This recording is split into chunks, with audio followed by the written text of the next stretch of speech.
அதிகம் கொடுத்தவனிடம் அதிகம் கேட்கப்படும்.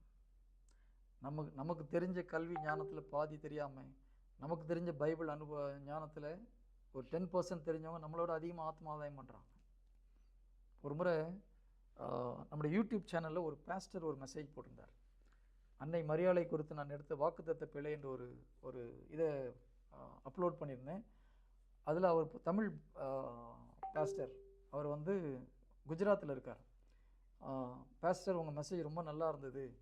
நான் வந்து மரியாதை குறித்து இப்படிப்பட்டு கேள்விப்பட்டதே இல்லை. ரொம்ப ஆச்சரியமாக இருந்தது எனக்கு. உங்கள் நம்பர் கொடுங்க, உங்கள்கிட்ட பேசணும் அப்படின்னு போட்டிருந்தார். அவர் போட்டதில் தெரிஞ்சு போச்சு இவர் கேத்தலிக் கிடையாதுன்னு சொல்லி. இருந்தாலும் நான் சொன்ன வெளியூரில் இருக்கிறேன் பிரதர், உங்கள் நம்பர் கொடுங்க, நான் ஃபோன் பண்ணுறேன்னு சொல்லிவிட்டு அவர் நம்பரை வாங்கிட்டு ஒரு நாள் ஃபோன் பண்ணி பேசினேன் அவர்கிட்ட. அப்போ கேட்டேன், நீங்கள் எங்கே இருக்கீங்க கேட்டால், நான் குஜராத்தில் இருக்கிறேன்னு சொல்லி சொன்னார். குஜராத்லேயே? அப்போ ஹிந்திலாம் உங்களுக்கு தெரியுமா அப்படின்னா, ஹிந்திலாம் தெரியாது. குஜராத்தில் என்ன பண்ணுறீங்க? நான் மினிஸ்ட்ரி பண்ணுறேன். நானும் என் ஒய்ஃப் 2 குழந்தைங்க இருக்கிறோம். நாங்கள் இங்கே வந்து குடும்பமாக சேர்ந்து ஊழியம் பண்ணுறோம். ஹிந்தி தெரியாதுன்றீங்க, எப்படி ஊழியம் பண்ணுறீங்க அப்படின்னு கேட்டேன். வந்து ஒரு ஆள்கிட்ட நான் தமிழில் இயேசு கிறிஸ்து பற்றி அறிவித்தேன். அவனுக்கு எப்படியோ புரிஞ்சு இயேசு கிறிஸ்து ஏற்றுக்கிட்டான். இப்போ அவன் தான் எனக்கு டிரான்ஸ்லேட் பண்ணுறான்னாரு.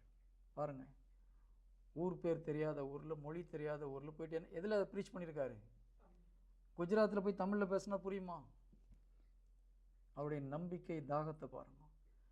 எப்படி பேசுனீங்க? தமிழில் பேசினா அவருக்கு புரியுது, எனக்கு தெரியாத. ஆண்டவர் தான் அந்த அற்புதத்தை செஞ்சார். இப்போ நான் தமிழில் பேசுகிறேன், அவன் ஹிந்தியில் டிரான்ஸ்லேட் பண்ணுறான். Praise the Lord. ஓகே, அதோடு அவர் நிறுத்தலை.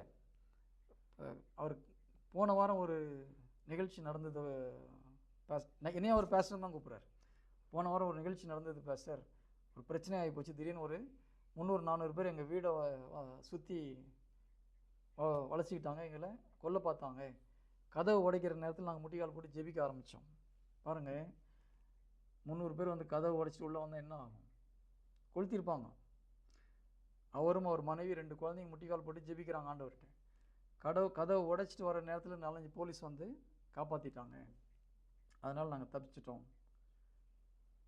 எப்படிப்பட்ட ஊழியம் செய்கிறாங்க பார்த்தீங்களா? உயிரை பணையம் வைத்து ஊழியம் செய்கிறாங்க. இதெல்லாம் கூட எனக்கு ஷாக் ஆகலை.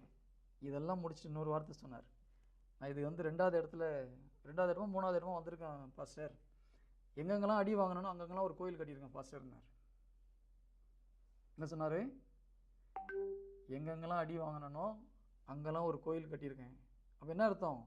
அந்தந்த வில்லேஜில் கிட்டத்தட்ட ஒரு 200-300 ஆத்மாவை அங்கே மாற்றிருக்கிறார்.